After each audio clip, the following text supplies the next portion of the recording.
강원도 깊은 산골, 새벽 안개가 갓 거친 숲은 태고의 신비를 그대로 품고 있었습니다.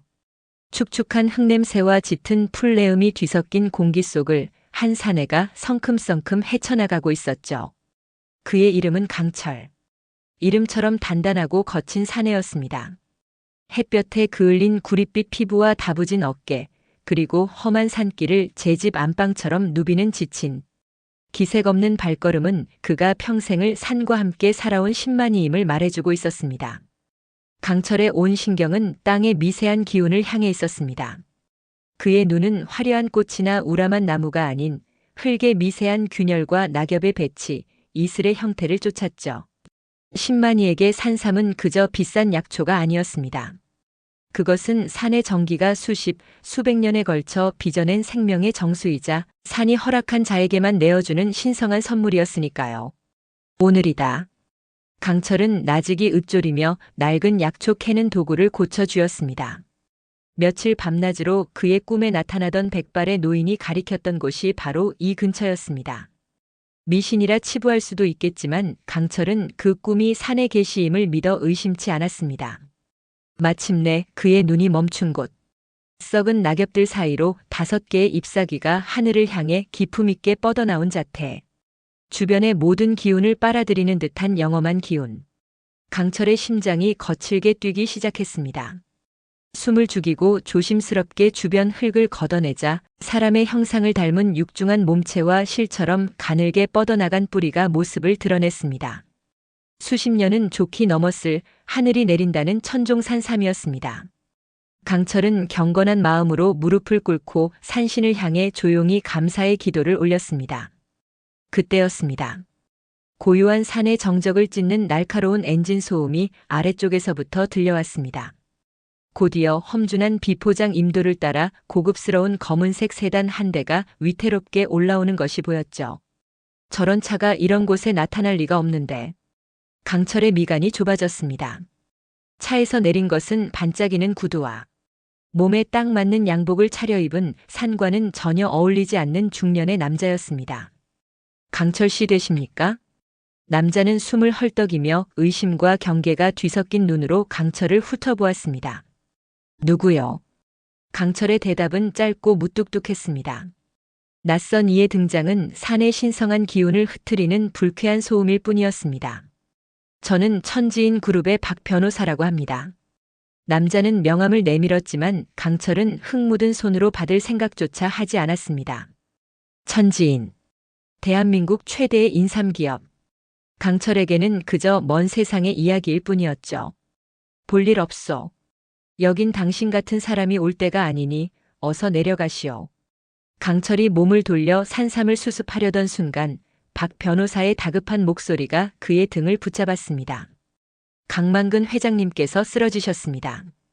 강철의 움직임이 순간 멈칫했습니다. 강만근. 천지인의 회장. 그리고 강철의 인생에서 단 한 번도 따뜻하게 불려본 적 없는 그 이름 아버지. 그래서 그 양반이 쓰러진 게 나랑 무슨 상관인데. 강철의 목소리는 얼음장처럼 차가웠지만 그의 눈동자는 미세하게 흔들리고 있었습니다. 박 변호사는 마른 침을 삼키며 결정적인 말을 꺼냈습니다. 회장님께서 쓰러지시기 전 유언장을 수정하셨습니다. 그리고 그 유언장에 강철 씨의 이름이 있었습니다. 회장님의 숨겨진 아드님이십니다. 세상이 순간 정지하는 듯 했습니다. 알고 있던 사실이었지만 이렇게 공식적으로 아버지의 대리인을 통해 확인하게 될 줄은 몰랐습니다. 강철은 자신을 낳아준 어머니의 얼굴조차 기억하지 못했습니다. 그저 태어나자마자 이곳 산골의 늙은 신만이에게 맡겨져 야생의 아들로 자라났을 뿐. 아버지라는 존재는 그저 1년에 한두 번 박 변호사를 통해 두둑한 봉투를 보내오는 이름 없는 후원자일 뿐이었습니다. 이제 와서 아들이라 웃기는군. 평생을 없는 자식 취급하더니 죽을 때가 되니 내가 필요한가 보지. 냉소적인 말과 함께 강철은 다시 산삼으로 손을 뻗었습니다. 그의 세상은 이 산과 약초가 전부였고 앞으로도 그럴 것이라 믿었습니다. 이것을 전해드리라 하셨습니다. 박 변호사는 가방에서 작은 오동나무 상자를 꺼내 강철 앞에 내밀었습니다. 상자 안에는 달고 다른 옥도장 하나와 낡은 편지 한 통이 들어 있었습니다. 회장의 개인 인감이었습니다. 강철이 편지를 펼치자 힘겹게 눌러 쓴 늙은이의 필체가 눈에 들어왔습니다. 산이 너를 키웠으나 너의 뿌리는 나에게 있다. 이제 그만 돌아오너라. 내가 있어야 할 곳, 천지인을 지켜야 할 때다. 짧지만 거부할 수 없는 무게를 지닌 명령이었습니다. 강철은 한 손에는 산의 정기가 응축된 천종산삼을, 다른 한 손에는 자신의 운명을 통째로 뒤흔들 편지를 들고 우두커니 서 있었습니다. 그의 등 뒤로는 평생을 함께한 고요한 산이, 그리고 눈앞에는 한 번도 겪어보지 못한 욕망의 도시가 아른거리고 있었습니다. 산의 아들 강철은 이제 피할 수 없는 운명의 부름 앞에 서게 된 것입니다. 서울이라는 거대한 도시는 강철에게 있어 또 다른 의미의 험산줄령이었습니다. 산의 흙냄새 대신 코를 찌르는 매캐한 디젤 연료 냄새, 끝없이 펼쳐진 숲 대신 시야를 가로막는 잿빛 빌딩의 군락, 그리고 고요한 산짐승의 움직임 대신 무표정한 얼굴로 스쳐 지나가는 인파의 소음. 모든 것이 낯설고 이질적이었습니다. 강철은 박 변호사의 안내에 따라 여의도 한복판의 위용을 드러낸 천지인 그룹 본사 건물 앞에 섰습니다. 햇빛을 반사하며 하늘을 찌르듯 솟아오른 거대한 유리성은 마치 자신과 같은 이방인의 접근을 허락하지 않겠다는 듯 차갑고 오만한 기운을 뿜어내고 있었습니다. 작업복이나 다름없는 낡은 등산복 차림에 등에는 약초를 캐던 배낭을 그대로 맨 강철의 모습은 말끔한 정장 차림으로 바쁘게 오가는 직원들 사이에서 단연 눈에 띄는 존재였습니다. 수군거리는 목소리들과 노골적인 경멸의 시선들이 사방에서 날아와 그의 몸에 박혔지만 강철은 조금도 위축되지 않았습니다. 그의 눈빛은 그저 이 거대한 유리성을 자신이 정복해야 할 또 하나의 낯선 산처럼 묵묵히 응시할 뿐이었죠. 최상층에 위치한 회장실의 문이 열리자 안에서는 소독약, 냄새와 비싼 향수가 뒤섞인 인공적인 공기가 훅 끼쳐왔습니다. 방 한가운데 거대한 통유리창을 등지고 서서 도시를 내려다보고 있던 한 남자가 천천히 몸을 돌렸습니다. 강철과는 모든 것이 정반대인 남자였습니다. 이탈리아 명품 브랜드의 정장을 빈틈없이 차려입고 머리카락 한 올 흐트러짐 없이 완벽하게 손질한 모습. 유학파 출신의 천지인 그룹 유일한 적자 강민혁이었습니다. 이 흙냄새는 뭐야? 박 변호사, 이런 자를 여기까지 들인 겁니까? 강민혁의 첫마디는 환영이 아닌 경멸과 짜증이었습니다. 그는 강철을 위아래로 훑어보며 마치 길에서 마주친 벌레를 보는 듯한 표정을 지었습니다. 회장님의 뜻입니다, 전무님. 박 변호사가 곤혹스러운 표정으로 답했지만 강민혁은 코웃음을 쳤습니다. 아버지께서 노망이라도 드신 모양이군. 어디 산골에서 굴러먹던 지도 모를 촌놈을 불러들여. 여기가 무슨 자선 사업하는 곳인 줄 알아? 말 조심해. 지금까지 침묵을 지키던 강철의 입에서 낮고 묵직한 목소리가 흘러나왔습니다. 아버지를 욕 보이는 건 당신도 마찬가지인 것 같은데. 강철의 거침없는 반말에 강민혁의 얼굴이 순간 굳어졌습니다. 감히 자신에게 대적하리라고는 상상조차 못했다는 듯 그의 눈에 분노가 이글거렸습니다. 내까짓게 감히 누구한테. 그래, 유 원장에 내 이름이 올랐다고 해서 뭐라도 된 것 같나? 착각하지 마. 천지인은 내 것이야. 아버지께서 평생 일군 이 회사를 나는 세계적인 바이오 기업으로 재탄생시킬 거다. 미국의 파이토젠사와 기술 제휴 및 자본 유치 계약을 앞두고 있어. 너 같은 구시대적인 유물이 끼어들 자리는 없다는 뜻이야. 강민혁은 전통이라는 단어를 혐오했습니다. 그에게 인삼은 그저 돈이 되는 상품일 뿐, 아버지 강만근이 평생을 바쳐 지켜온 가치와 철학 따위는 캐캐 묵은 구시대의 유물일 뿐이었습니다. 한편 서울의 또 다른 곳. 온갖 약재의 깊은 향이 배어있는 종로. 오가의 한 약재 시장에는 100년의 역사를 자랑하는 약초방 백초양이 자리하고 있었습니다. 그리고 그곳에는 앳된 얼굴과는 어울리지 않는 깊은 눈빛과 당찬 기운을 가진 여인 오수연이 있었습니다. 할머니, 이 당귀는 향이 약해요. 작년 가을에 말린 거죠? 올해 새로 들어온 걸로 내주세요. 오수연은 단골 손님에게 넉살 좋게 웃어 보이며 가게 안쪽에서 가장 좋은 약재를 꺼내왔습니다. 그녀는 눈으로 보고 코로 향을 맡고 손으로 만져보는 것만으로 약재의 산지와 나이, 품질을 정확하게 구별해내는 천부적인 재능을 지니고 있었죠. 집안 대대로 내려오는 비방서와 함께 할머니의 엄격한 가르침 아래 약초에 대한 모든 것을 익힌 그녀였습니다. 수연아, 또 천지인 홍삼 광고가 나왔구나. 텔레비전만 틀면 저 난리니. 가게 안쪽에서 약재를 다듬던 할머니가 혀를 차며 말했습니다. 그 목소리에는 단순한 비판 이상의 깊은 원망이 서려 있었습니다. 화려하기만 했지 뿌리가 없는 인삼이에요. 우리 할아버지께서 살아계셨다면 저런 건 인삼 취급도 안 하셨을 텐데. 오수연이 무심하게 대꾸하며 약재를 포장했습니다. 그녀의 집안은 본래 이 나라에서 가장 뛰어난 인삼 재배 기술을 가졌던 종가였습니다. 하지만 수십 년 전 이제 막 사업을 키우던 젊은 시절의 강만근 회장에게 모든 비법과 밭을 빼앗기고 몰락해야만 했습니다. 천지인의 화려한 성공은 바로 오수연 집안의 눈물과 한을 자양분 삼아 피어난 꽃이었던 셈입니다. 다시 천지인 본사 회장실. 강민혁의 모욕적인 언사에도 강철은 미동도 하지 않았습니다.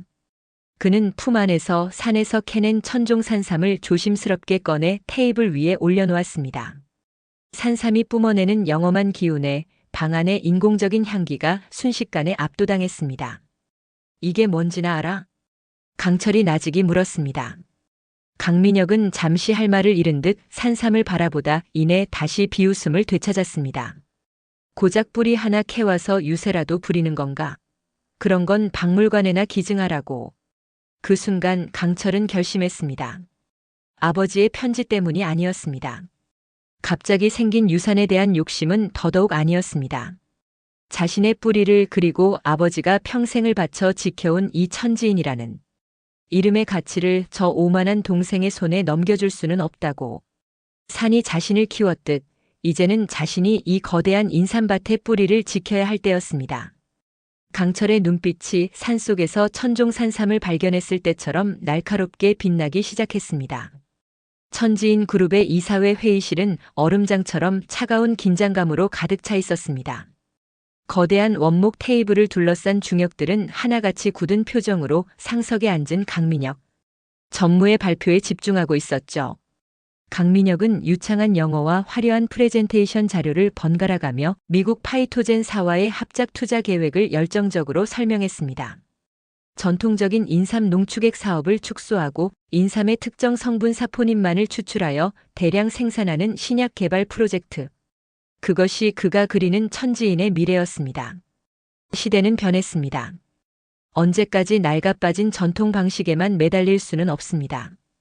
파이토젠의 자본과 기술력 그리고 우리의 인삼이 만나면 천지인은 아시아를 넘어 세계적인 제약 바이오 기업으로 거듭날 것입니다.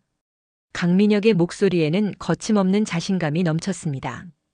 젊은 이사들은 고개를 끄덕이며 동조했고 나이든 임원들조차 그의 논리적인 설득에 반박할 말을 찾지 못하는 듯 했습니다. 바로 그때 회의실 문이 열리고 강철이 들어섰습니다. 박 변호사가 급하게 마련해준 어색한 정장 차림이었지만 그의 야생적인 기운까지 감추지는 못했습니다. 모든 시선이 그에게로 쏠렸습니다. 웬 놈이야? 여기가 어디라고 함부로 들어와. 강민혁이 고함을 쳤지만 강철은 아랑곳하지 않고 묵묵히 걸어와 테이블의 빈자리에 섰습니다. 나도 이 회사의 주주요. 아버님의 뜻에 따라 이 자리에 있을 자격은 충분할 텐데. 강철은 품에서 아버지의 인감이 찍힌 위임장을 꺼내 테이블 위에 올려놓았습니다. 장내가 순간 술렁였습니다. 당신이 인삼에 대해 뭘 안다고 여기에 끼어들어? 숫자나 읽을 줄 아시오? 강민혁이 조롱하듯 말했습니다. 강철은 그를 쳐다보지도 않고 회의실에 모인 중역들을 향해 말했습니다. 숫자는 잘 모릅니다. 하지만 인삼이 어떻게 자라는지는 압니다. 인삼은 숫자로 만드는 게 아니라 땅과 시간과 정성으로 빚는 겁니다. 당신들이 팔고 있는 것이 약초인지 아니면 그냥 돈인지 한 번이라도 생각해 본 적 있습니까? 그는 배낭에서 조심스럽게 천종산삼을 다시 꺼내 보였습니다. 회의실의 모든 이들이 숨을 삼켰습니다. 수십 년의 세월을 품은 산삼의 영험한 기운과 깊은 향이 강민혁이 띄워놓은 화려한 그래프와 숫자를 압도해버렸습니다. 이것이 천지인의 시작이고 뿌리입니다. 이 뿌리를 잇는 순간 천지인은 그저 껍데기만 남게 될 겁니다. 강철의 말은 투박했지만 그 안에는 누구도 부정할 수 없는 진정성이 담겨 있었습니다. 특히 강만근 회장과 함께 회사를 일군 원로. 임원들의 눈빛이 미세하게 흔들리는 것을 박 변호사는 놓치지 않았습니다. 결국 그날 파이토젠과의 계약 안건은 추후 재논이라는 결론과 함께 보류되었습니다. 완벽한 승리는 아니었지만 강철은 오만한 동생의 질주에 처음으로 쐐기를 박는 데 성공한 것입니다. 회의실을 나온 강철은 답답한 마음에 넥타이를 풀어 헤쳤습니다. 유리성 안에서의 싸움은 그의 방식이 아니었습니다. 진짜 인삼의 가치를 아는 사람들을 만나고 싶었습니다. 그는 무작정 택시를 잡아타고 종로 5가 약재 시장으로 갑시다라고 말했습니다. 수백 가지 약재가 뒤섞여 뿜어내는 깊고 향긋한 냄새. 활기차게 오가는 사람들. 종로 약재 시장에 들어선 순간 강철은 비로소 숨통이 트이는 것을 느꼈습니다. 이곳의 공기는 그가 평생을 살아온 산의 냄새와 닮아 있었습니다. 한참을 시장 안을 둘러보던 그의 발걸음이 백초향이라는 낡은 간판 앞에서 멈췄습니다. 작지만 가게 안에서 흘러나오는 맑고 깊은 약초의 향기가 예사롭지 않았기 때문입니다. 가게 안에서는 한 젊은 여인이 손님의 약재를 저울에 달고 있었습니다. 바로 오수연이었죠. 강철은 홀린 듯 가게 안으로 들어섰습니다. 혹시 백선 좋은 것 좀 볼 수 있겠소? 그는 일부러 흔한 약재가 아닌 제대로 된 물건을 구하기 까다로운 약초에 이름을 댔습니다. 오수연은 잠시 강철의 행색을 훑어보더니 이내 안쪽에서 잘 말린 백선 뿌리를 한 줌 꺼내왔습니다. 쪼개진 단면의 나이테와 짙은 향. 최상급이었습니다. 물건 볼 줄 아시는 분이네요. 어디에 쓰시게요? 오수연의 목소리에는 전문가를 만난 반가움이 살짝 묻어났습니다. 피부 독을 푸는 데는 이만한 게 없지. 흙냄새가 아직 살아있는 걸 보니 제대로 말렸군. 강철이 고개를 끄덕이며 말했습니다. 약초에 대한 깊은 이해를 바탕으로 두 사람 사이에는 잠깐 편안한 공감대가 흘렀습니다. 값은 어떻게 돼요? 강철이 만족스러운 표정으로 물으며 값을 치르기 위해 품을 뒤적였습니다. 그 순간 이사회에 들어갈 때 박 변호사가 챙겨주었던 서류 봉투가 그의 낡은 배낭 틈으로 삐져나왔습니다. 그리고 그 봉투 위에는 푸른 하늘과 땅, 사람을 형상화한 천지인 그룹의 로고가 선명하게 박혀 있었습니다. 오수연의 눈이 그 로고에 그대로 꽂혔습니다. 방금 전까지 약초를 알아보는 동지를 만나 반가워하던 그녀의 얼굴에서 순식간에 모든 온기가 사라졌습니다. 그녀의 눈빛은 경계심을 넘어 차가운 적의로 돌변했습니다. 역시 천지인 사람이었군요. 싸늘하게 가라앉은 목소리. 강철은 그녀의 갑작스러운 변화를 이해할 수 없었습니다. 무슨 말이오? 천지인? 그곳은 인삼을 파는 곳이 아니라 도둑질한 남의 혼을 파는 곳이에요. 오수연의 목소리는 분노로 가늘게 떨리고 있었습니다. 그녀는 강철이 만지던 백선을 매몰차게 거두어 선반 위로 다시 던져버렸습니다. 손님께서 찾으시는 진정한 약초의 가치는 그런 회사에는 눈곱만큼도 남아있지 않습니다. 물건은 도로 가져갈 테니 그냥 가주세요. 천지인 사람에게는 풀 한 포기도 팔고 싶지 않으니까. 자신을 향한 것이 아닌 오직 천지인이라는 이름 석자에 대한 지독한 증오였습니다. 강철은 그 자리에 못 박힌 듯 서서 차갑게 돌아선 그녀의 뒷모습을 바라볼 수밖에 없었습니다. 그는 몰랐습니다. 눈앞에 이 여인과 자신의 아버지가 그리고 이제는 자기 자신이 결코 끊어낼 수 없는 지독한 악연으로 얽혀있다는 사실을 말입니다. 천지인 사람에게는 풀 한 포기도 팔고 싶지 않으니까. 오수연의 그 차갑고도 단호한 목소리는 서울의 소음 속에서도 사라지지 않고 강철의 귓가에 계속해서 맴돌았습니다. 단순한 거절이 아니었습니다. 그 안에는 뼈에 사무친 원망과 깊이를 알 수 없는 슬픔이 담겨 있었죠. 산에서 평생을 살아온 강철은 사람의 말 속에 담긴 진심을 꿰뚫어보는 눈을 가지고 있었습니다. 그녀의 증오는 진짜였습니다. 강철은 곧장 박 변호사를 찾아갔습니다. 다짜고짜 백초양이라는 약초방과 오수연이라는 이름에 대해 아는지 물었죠. 박 변호사의 얼굴이 순간 곤혹스러움으로 물들었습니다. 그는 한참을 망설이다 무겁게 입을 열었습니다. 회장님께서 평생을 마음의 빚으로 안고 가신 분들입니다. 자세한 내막까지는 저도 알지 못합니다만 회장님께서 돌아가시기 전까지도 종종 그 약초방 쪽을 바라보며 깊은 한숨을 내쉬곤 하셨습니다. 변호사의 말은 안개처럼 모호했지만 강철에게는 충분한 답이 되었습니다. 아버지 강만근과 백초양 사이에는 분명 무언가 깊은 사연이 얽혀 있다는 것. 그리고 그것이 결코 아름다운 이야기는 아닐 것이라는 것. 한편 강철의 등장으로 자신의 계획에 차질이 생긴 강민혁은 분노에 휩싸여 있었습니다. 그는 자신의 사무실에서 비서에게 날카롭게 지시를 내렸습니다. 언론사에 연락해. 근본 없는 산골 출신 상속자 천지인 그룹의 미래를 발목 잡나? 이런 제목으로 기사 좀 뿌려. 아버지의 유언을 방패 삼아 회사를 통째로 삼키려는 탐욕스러운 인물로 만들어. 대중은 원래 자극적인 이야기에 열광하는 법이니까. 강민혁은 정면 대결 대신 자신이 가장 잘하는 방식으로 싸움을 시작하려 했습니다. 여론을 조종하고 강철의 이미지를 실추시켜 그의 입지를 흔들려는 비열한 계략이었죠. 그는 강철이 이런 식의 공격에는 속수무책으로 당할 것이라 확신했습니다. 그 시각 강철은 아버지 강만근이 쓰던 서재에 들어와 있었습니다. 거대한 유리성 안에서 유일하게 흙냄새가 나는 듯한 공간이었죠. 책장에는 최신 경영 서적 대신 낡고해진 농업기술 서적과 본초학 관련 서적들이 가득 꽂혀 있었습니다. 강철은 마치 아버지의 채취를 느끼려는 듯 천천히 서재를 둘러보았습니다.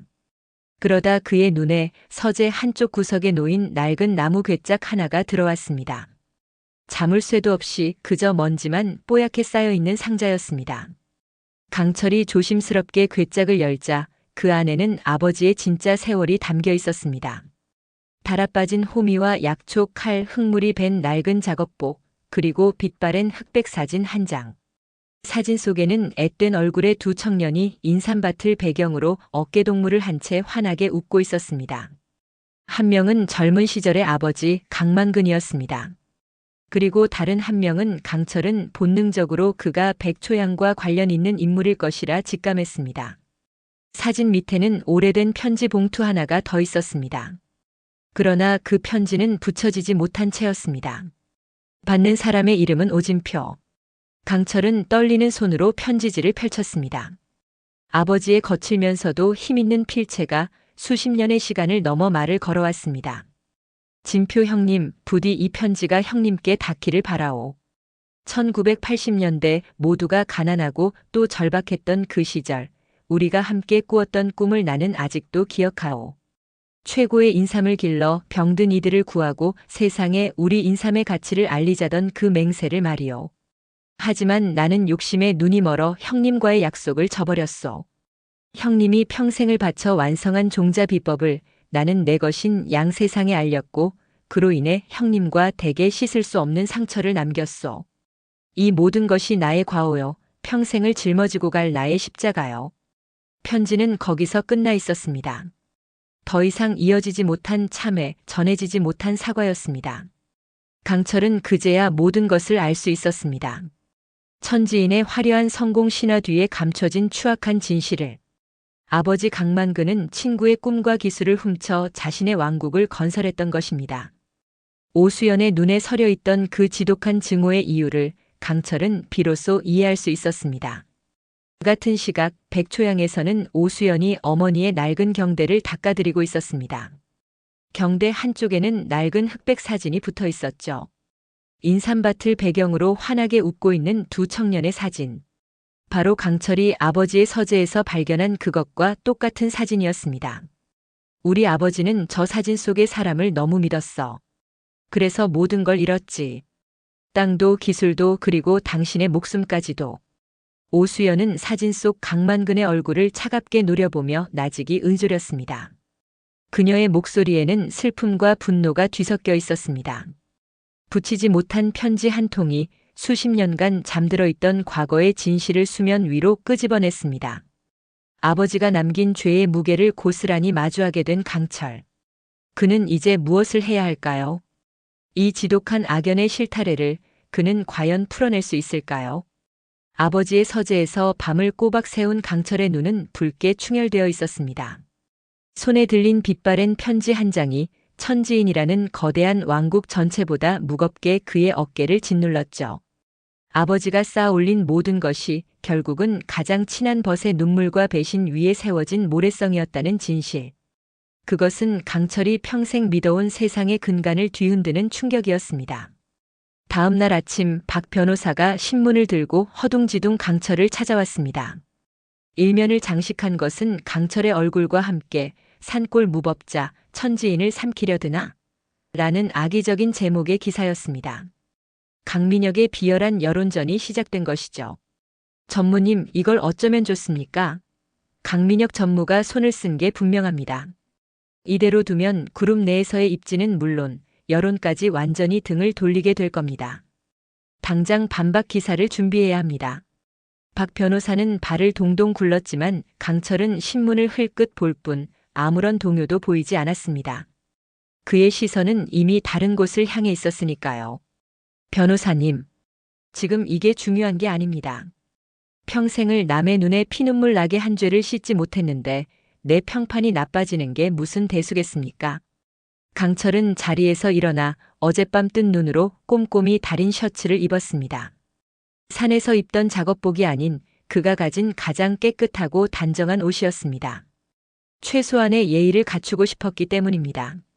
그는 아버지의 편지를 소중히 품에 넣고는 결심을 굳힌 얼굴로 박 변호사에게 말했습니다. 저는 가야 할 곳이 있습니다.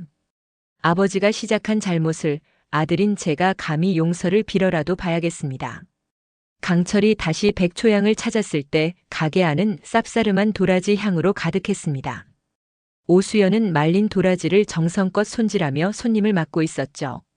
가게 문을 열고 들어서는 강철을 본 순간 그녀의 얼굴은 다시 얼음장처럼 차갑게 굳었습니다. 여긴 어쩐 일로 또 오셨죠? 분명히 말씀드렸을 텐데요. 천지인 사람에게는 팔 물건이 없다고. 물건을 사러 온 게 아니요.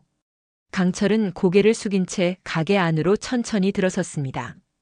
그의 진중하고 고통스러운 분위기에 오수연도 잠시 말문을 잃었습니다. 강철은 계산대 앞에 서서 품 안에서 아버지의 편지를 조심스럽게 꺼내 오수연에게 내밀었습니다. 이걸 전해드리러 왔습니다. 제 아버님께서 오진표 어르신께 쓰신 편지입니다. 오진표라는 이름이 나오자 오수연의 눈동자가 세차게 흔들렸습니다. 그녀는 편지를 받아들 생각도 않고 불타는 듯한 눈으로 강철을 쏘아보았습니다. 이제 와서 이런 종이 쪼가리 하나로 뭘 어쩌자는 건데요? 죽은 아버지가 살아 돌아오기라도 합니까? 아니면 빼앗긴 우리 땅과 기술이 저절로 돌아오기라도 하냐고요. 오수연의 목소리는 분노로 터져나왔습니다. 그녀에게는 강철의 행동이 자신들의 상처를 돈 몇 푼으로 무마하려는 오만한 자의 위선으로밖에 보이지 않았습니다.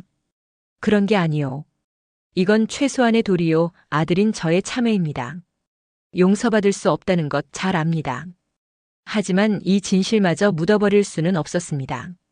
바로 그때였습니다. 가게 안쪽에서 기침 소리와 함께 한 중년의 여인이 모습을 드러냈습니다. 오수연의 어머니 박선희였습니다. 남편을 잃은 충격과 오랜 고생으로 병색이 완연한 얼굴이었죠. 그녀는 딸과 낯선 남자 사이의 팽팽한 대치 상황에 의아한 표정을 지으며 다가왔습니다. 수연아, 무슨 일이냐? 손님한테 너무 소리 지르는 거 아니야? 그러다 그녀의 시선이 강철의 얼굴에 닿는 순간 박선희의 얼굴에서 모든 핏기가 가셨습니다. 세월의 흔적은 달랐지만 젊은 시절 남편의 친구였던 강만근의 모습이 강철의 얼굴 위로 겹쳐 보였기 때문입니다. 그 지긋지긋한 배신의 얼굴. 당신은 박선희의 입에서 터져나온 것은 비명이었습니다. 그녀는 숨을 제대로 쉬지 못하고 가슴을 부여잡으며 그대로 뒤로 쓰러졌습니다. 엄마 정신 차려. 오수연이 절규하며 쓰러진 어머니를 부축했습니다. 가게 안은 순식간에 아수라장이 되었습니다. 오수연은 공포와 분노가 뒤섞인 눈으로 강철을 돌아보며 악을 썼습니다. 당신 때문이야. 당장 나가. 2번 다시 우리 가족 앞에 나타나지 마. 제발 우리 좀 내버려둬. 강철은 그 자리에 얼어붙은 채 아무것도 할 수 없었습니다. 선의로 시작한 행동이 오히려 더 깊고 끔찍한 상처를 남기고 말았습니다. 그는 죄인처럼 뒷걸음질 쳐 가게를 나올 수밖에 없었습니다. 오수연의 절규와 어머니의 가쁜 숨소리가 그의 등 뒤에 비수처럼 날아와 박혔습니다. 아버지가 남긴 죄의 대가는 그의 상상을 훨씬 뛰어넘는 것이었습니다. 대학병원 응급실의 차가운 공기는 오수연의 폐부 깊숙이 파고들어와 심장까지 얼려버리는 듯 했습니다. 하얀 시트 위에 누워 가쁜 숨을 몰아쉬는 어머니 박선희의 얼굴은 금방이라도 바스러질 듯 창백했죠. 의사는 무거운 표정으로 극심한 정신적 충격으로 인한 급성 심근경색이라고 진단했습니다. 환자분께서 평소에도 심장이 많이 약해져 있으셨던 것 같습니다. 이번 쇼크가 치명타가 된 것 같군요. 일단 고비는 넘겼지만 절대적인 안정이 필요합니다. 조금이라도 더 충격을 받으시면 장담하기 어렵습니다. 의사의 마지막 말은 사형 선고처럼 오수연의 뇌리에 박혔습니다. 장담하기 어렵다.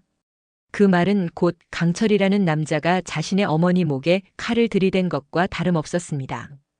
분노가 머리끝까지 치밀어 올랐지만 동시에 아무것도 할 수 없는 무력감에 온몸이 떨려왔습니다. 병원비는 또 어떡하고 약 처방은 어떡한단 말인가. 모든 것이 캄캄한 절벽 아래로 떨어지는 기분이었습니다. 그리고 강민혁은 이 절호의 기회를 놓치지 않았습니다. 그는 자신의 정보망을 통해 백초양에서 일어난 소동을 즉시 보고받았죠. 그의 입가에는 얼음처럼 차가운 미소가 번졌습니다. 아주 잘 됐어. 산골짜기에서 내려온 촌뜨기가 드디어 본성을 드러냈다고 떠들어대.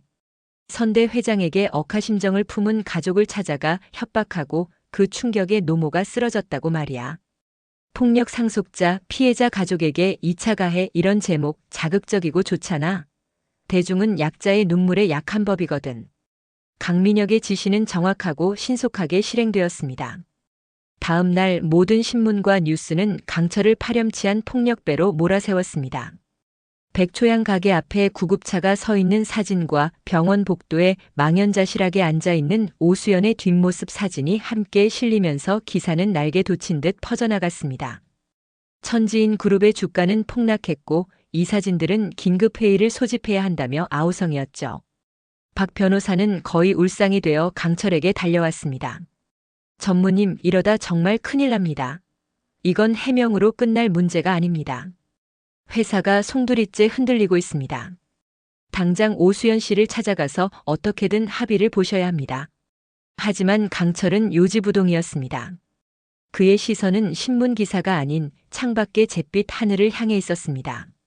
그는 박 변호사의 격앙된 목소리를 들으며 오히려 차분하게 자신의 마음을 정리하고 있었습니다. 합의? 돈으로 저들의 상처를 또다시 모욕하란 말인가?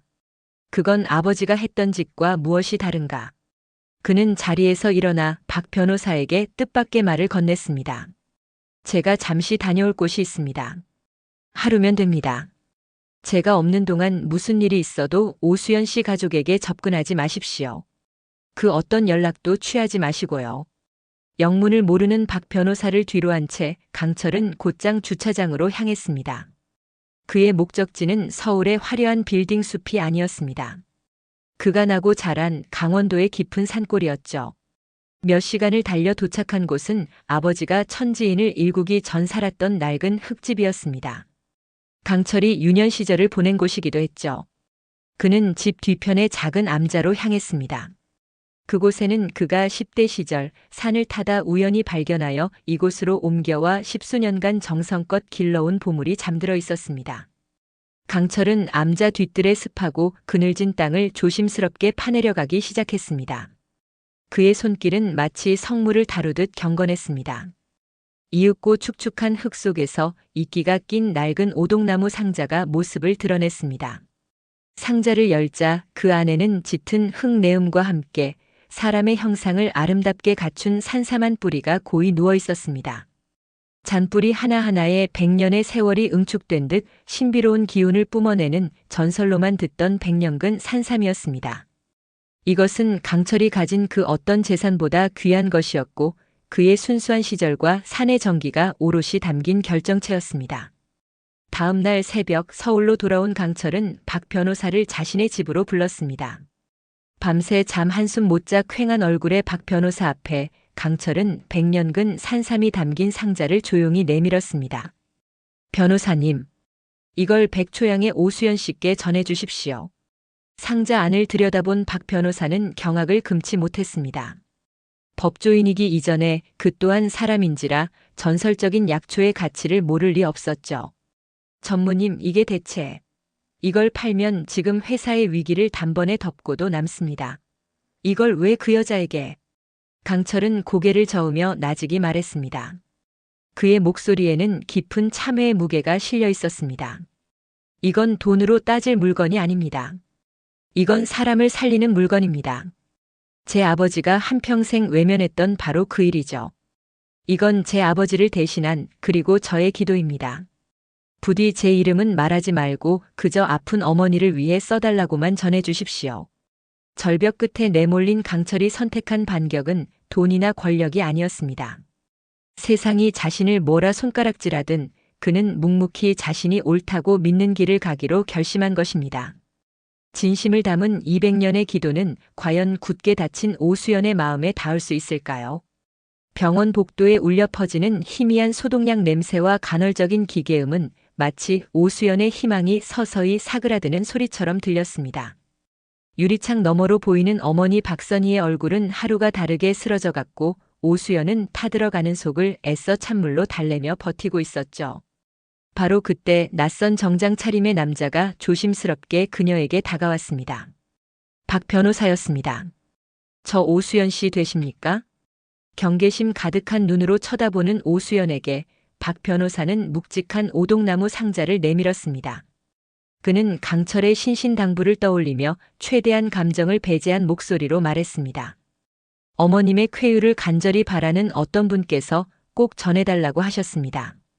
부디 이 약재를 써서 기운을 차리셨으면 좋겠다고 그저 그 마음만 받아주십시오. 박 변호사는 그 말만 남긴 채 오수연이 무언가 물어볼 틈도 주지 않고 서둘러 자리를 떴습니다. 홀로 남은 오수연은 제 무릎보다 큰 상자를 망연히 내려다보았습니다. 어떤 분? 대체 누가? 머릿속에는 단 한 사람, 강민혁의 얼굴이 떠올랐습니다. 언론을 이용해 자신들을 비극의 주인공으로 만들더니 이제는 이런 값비싼 선물로 동정심을 사려는 속셈일까? 아니면 이 모든 소동을 일으킨 강철의 위선일까? 치밀어 오르는 모멸감에 오수연은 상자를 그대로 복도 구석에 던져버리고 싶었습니다. 하지만 차마 그럴 수 없었습니다. 상자 틈새로 새어나오는 아주 옅지만 결코 평범하지 않은 흙내음 때문이었죠. 평생을 약초와 함께 살아온 그녀의 감각이 이 안에 든 것이 범상치 않은 물건임을 본능적으로 말해주고 있었습니다. 오수연은 떨리는 손으로 상자를 들고 병원 비상계단으로 향했습니다. 아무도 없는 구석에 자리를 잡고 앉아 그녀는 마침내 상자의 뚜껑을 열었습니다.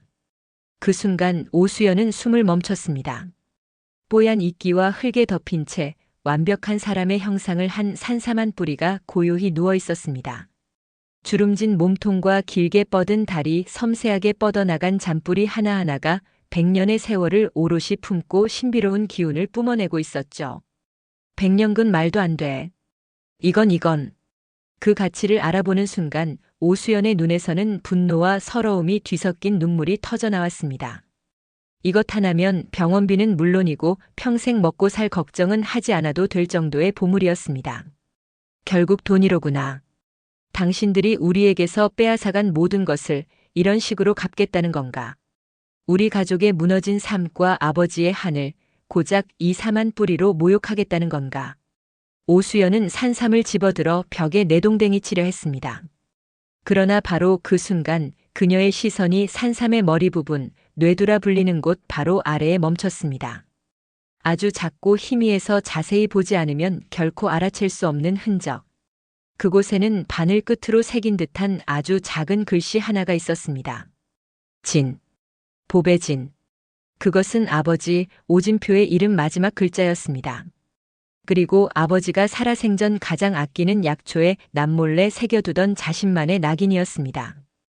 어릴 적 아버지를 따라 산에 올랐을 때 아버지는 귀한 버섯이나 약초를 발견하면 이건 하늘이 내린 도배니 우리 가족의 징표를 새겨두는 거란다라며 그 글자를 새기곤 했었죠. 오수연의 머릿속이 하얗게 비었습니다. 손이 부들부들 떨려왔습니다. 이것은 강만근 집안의 것이 아니었습니다. 이것은 강철의 적선이나 강민혁의 기만이 아니었습니다. 이것은 아버지 오진표의 것이었습니다. 아버지가 평생을 바쳐 기르고자 했던 바로 그 전설의 산삼이었던 겁니다. 모든 조각이 한꺼번에 맞춰졌습니다. 아버지는 단순한 기술뿐만이 아니라 이 산삼의 종자까지 강만근에게 빼앗겼던 것입니다. 그리고 어떤 이유에선지 아버지의 필생의 역작이 돌고 돌아 지금 자신의 손에 들어온 것입니다. 오수연은 더 이상 울지 않았습니다. 그녀는 산삼을 소중하게 끌어안았습니다. 이것은 더 이상 모욕의 상징이 아니었습니다. 이것은 아버지께서 죽어서도 딸을 잊지 못해 어머니를 살리기 위해 보내온 마지막 선물이었습니다. 아버지 보고 계셨군요. 지켜보고 계셨어요. 오수연은 자리에서 일어났습니다. 그녀의 눈빛은 이전과 완전히 달라져 있었습니다. 슬픔과 분노 대신 차갑고 단단한 결의가 서려 있었죠.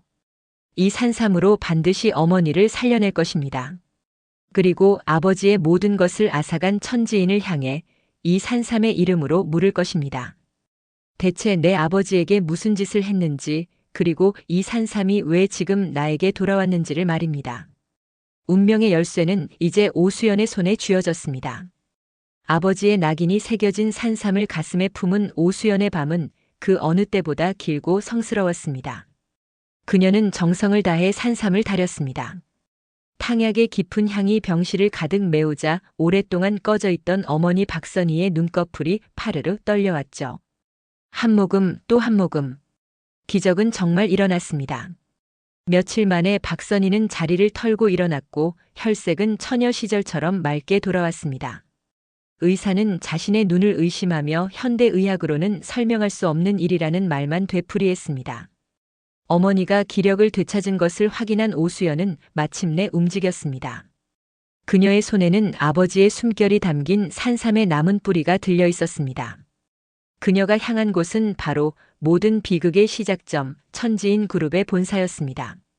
로비에서부터 직원들의 거센 저지를 받았지만 오수연의 눈빛은 그 어떤 경호원보다 강하고 단단했습니다. 강철 전무 나오라고 하세요. 나오지 않으면 이 자리에서 모든 언론사에 연락해 이 산삼의 주인이 누구인지 밝히겠습니다. 그녀의 외침은 회장실까지 들렸고 마침내 강철이 모습을 드러냈습니다. 강철은 자신을 향한 증오가 아닌 차가운 슬픔이 담긴 오수연의 눈빛에 잠시 할 말을 잃었습니다. 오수연은 그에게 다가가 손에 든 산삼 뿌리를 내밀었습니다. 이 산삼 어디서 나셨습니까? 담담한 질문이었지만 그 안에는 천근의 무게가 실려 있었죠. 그리고 그녀는 산삼의 뇌두 아래를 가리켰습니다. 그곳에 새겨진 진이라는 글자를 본 순간 강철의 동공이 세차게 흔들렸습니다. 이 낙인은 제 아버지 오진표의 것입니다. 당신 아버지가 우리에게서 훔쳐간 것은 단순한 기술이 아니었습니다. 바로 제 아버지의 필생의 역작, 200년근 산삼이었어요. 대답하세요. 당신들은 대체 내 아버지에게 무슨 짓을 한 겁니까? 강철은 아무 대답도 할 수 없었습니다. 그는 이 산삼이 아버지가 물려준 갑오이며 천지인의 뿌리라고만 알고 있었습니다. 아버지 강만근은 늘 이 산삼을 보며 이것이 우리를 살렸다고 말했지만 단 한 번도 그 유래를 설명해주지 않았습니다. 오수연의 절규는 강철이 평생 믿어온 아버지라는 존재의 거대한 균열을 일으켰습니다. 그날 밤 강철은 처음으로 아버지의 유품이 보관된 서재의 가장 깊은 곳, 낡은 금고를 열었습니다. 오수연의 말이 사실이라면 아버지는 자신이 존경하던 위대한 사업가가 아니라 친구의 인생을 통째로 훔친 파렴치한 사기꾼에 불과했으니까요. 금고 안에는 낡은 서류 뭉치와 함께 빛바랜 편지 한 통이 들어있었습니다. 내 아들 강철에게라고 쓰인 아버지의 필체가 보였습니다. 떨리는 손으로 편지를 펼친 강철의 눈에 수십 년간 봉인되었던 진실이 폭포수처럼 쏟아져 들어왔습니다. 편지의 내용은 충격적이었습니다. 때는 전쟁이 핥히고 간 폐허 속에서 모두가 하루하루를 힘겹게 버텨내던 1950년대 젊은 시절의 강만근과 오진표는 피를 나눈 형제보다 더 가까운 친구였습니다. 그러나 어린 강철이 원인 모를 희귀병으로 죽어가고 있었습니다. 의사들은 모두 고개를 저었고 절망한 강만근을 보다 못한 오진표가 자신이 평생을 찾아 헤맨 끝에 발견한 100년근 산삼을 내어주었던 것입니다. 철아, 이걸 먹고 살아만다오. 이건 내 목숨보다 귀한 것이지만 내 친구의 아들을 살릴 수만 있다면 아깝지 않다. 오진표는 그렇게 자신의 모든 것을 내어주었습니다. 그 덕에 강철은 기적적으로 살아났지만 강만근의 마음속에는 감당할 수 없는 부채감과 함께 친구의 위대함에 대한 지독한 열등감이 싹트기 시작했습니다. 그는 친구에게 진 빚을 갚는다는 명목으로 사업에 미친 듯이 매달렸고 성공 가도를 달리면서 오진표와 점점 멀어졌습니다. 결국 그는 오진표가 들려주었던 인삼 재배 기술에 대한 아이디어를 먼저 가로채 사업화했고 친구를 외면한 채 부와 명성을 쌓아 올렸던 것입니다. 편지의 마지막에는 이렇게 쓰여 있었습니다. 아들아, 나는 평생을 빚쟁이로 살았다. 내 성공은 모두 진표에게서 훔쳐온 것이나 다름없다. 언젠가 내가 이 편지를 읽게 된다면 부디 나를 대신해 그 가족에게 엎드려 사죄하고 이 빚을 갚아다오. 그것이 내 마지막 유언이다. 다음 날 강철은 긴급 기자회견을 열었습니다. 그 자리에는 강민혁을 비롯한 모든 임원이 참석했죠. 모두가 강철이 자신의 폭행 논란을 해명할 것이라 예상했습니다. 하지만 강철은 아버지의 편지를 모든 카메라 앞에서 공개했습니다. 천지인 그룹의 추악한 시작과 오진표의 위대한 희생, 그리고 강민혁이 언론을 이용해 오수연 가족에게 저지른 모든 만행을 남김없이 밝혔습니다. 강민혁은 얼굴이 새하얗게 질려 자리를 박차고 도망쳤고 세상은 발칵 뒤집혔습니다.